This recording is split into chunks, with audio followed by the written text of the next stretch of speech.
যে যে ষড়যন্ত্র ছিল দেশের বিরুদ্ধে, দেশের জনগণের বিরুদ্ধে, দেশের বাংলাদেশের গণতন্ত্রের ভিত্তির বিরুদ্ধে যে ষড়যন্ত্র ছিল, একটি ষড়যন্ত্র আবারও শুরু হয়েছে। প্রিয় সহকর্মীবৃন্দ, এটি যে শুধু কথার কথা নয়, বা এটি শুধু বক্তব্য রাখার জন্য বলছি না আমরা, বা আমাদের বক্তব্যের প্রতি যাতে মানুষ আকর্ষণ বোধ করে বা আকর্ষিত হয় তার জন্য বলছি না। আসলেও এইরকম একটি ঘটনা ধীরে ধীরে পাক খাচ্ছে, ধীরে ধীরে গড়ে উঠছে একটি ষড়যন্ত্র বিশাল। বাংলাদেশের অস্তিত্ব, সার্বভৌমত্ব, গণতন্ত্রের ভিত্তি, গণতন্ত্র, জাতীয়তাবাদী শক্তি, সকল কিছুর বিরুদ্ধে এরকম একটি ষড়যন্ত্র ধীরে ধীরে গড়ে উঠছে।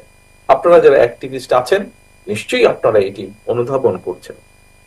সহকর্মীবৃন্দ, আপনারা কাজ শুরু করেছিলেন, আপনারা যারা যেখান থেকে, যেই প্ল্যাটফর্ম থেকে আপনারা কাজ শুরু করে থাকুন না কেন, আপনাদের সামনে একটিই ছিল, আপনাদের মূল যেটা মত পার্থক্য থাকতেই পারে, কিছু কিছু ভিন্নতা থাকতেই পারে।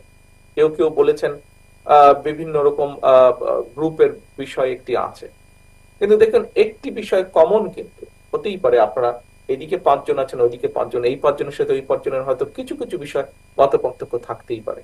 কিন্তু আপনারা এই ঘরে আজকে যারা বসে আছেন, আপনারা অনেকেই যারা আজকে অনলাইনে কানেক্টেড আছেন, কেউ কেউ পার্টিসিপেট করেছেন, কেউ কেউ হয়তো শুধু দেখছেন। কেন দেখছেন, কেন কানেক্টেড আছেন যারা? কারণ তাদের এবং যারা বসে আছেন তাদের সকলের একটি বিশ্বাস, একটি বিশ্বাস, সেটি হচ্ছে বাংলাদেশি জাতীয়তাবাদ। বাংলাদেশ, বাংলাদেশি জাতীয়তাবাদ, এটি কিন্তু সকলের কমন বিশ্বাস। এর বাইরে কিন্তু এই মুহূর্তে কেউ নেই এখানে যারা আমরা বসে আছি বা যারা সংযুক্ত আছি আমরা। প্রিয় সহকর্মী বৃন্দ, বিশ্বাস, মূল বিশ্বাস একটি আমাদের, এবং এটি আমাদের কমন প্ল্যাটফর্ম। আপনারা একটি সময় সকল একত্রিত হয়েছিলেন, একটি সময় আপনারা কাজ শুরু করেছিলেন। আমি বাংলাদেশ জাতীয়তাবাদী দলের একজন কর্মী হিসাবে আমার আহ্বান থাকবে আপনাদের কাছে, অনুরোধ থাকবে আপনাদের কাছে, উৎসবে খুশি হবে নগদে বেশি, কারণ ঘন্টায় ঘন্টায় আছে গিফট জেতার সুযোগ।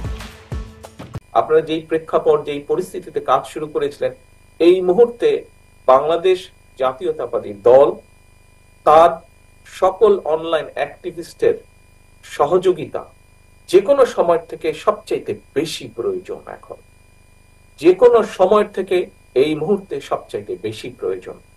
নিশ্চয়ই আপনারা খেয়াল করেছেন বিগত কিছুদিন যাবত যত ধীরে ধীরে জিনিসটি তৈরি হয়েছে যে বাংলাদেশের অধিকাংশ জনগণের সমর্থন, আগামীতে যদি একটি স্বচ্ছ নিরপেক্ষ নির্বাচন হয়, বাংলাদেশের অধিকাংশ মানুষের, অধিকাংশ ভোটারের সমর্থন এই দল পাওয়ার সম্ভাবনা যত বেশি উজ্জ্বল হয়েছে, তত বেশি দেখেছেন বিএনপিকে মিডিয়া ট্রায়ালের সম্মুখীন করা হচ্ছে। আজকে সকালেও দেশে কয়েকটি পত্রিকায় কিছু ঘটনা দেখলাম।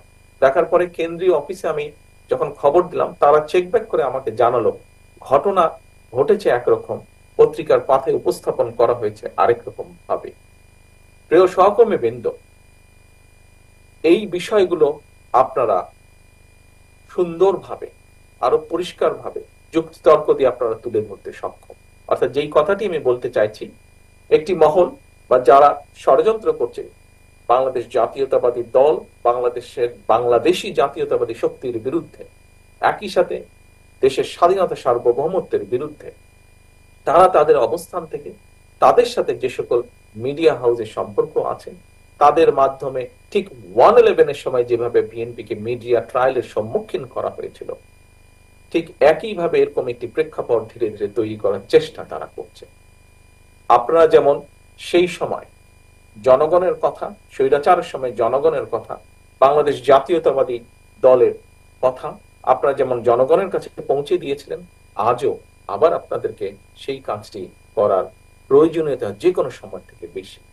এবং এইটি আপনারা মনে হয় করতে পারবেন একমাত্র আমরা যদি সকলে ঐক্যবদ্ধ থাকি। এবং এই কাজটি শুধু আপনারা করতেই পারবেন না, আমি দৃঢ়ভাবে বিশ্বাস করি এই কাজটি সবচেয়ে সুন্দরভাবে, সবচেয়ে সঠিকভাবে আপনারাই করতে পারবেন, আপনাদের পক্ষে করা সম্ভব।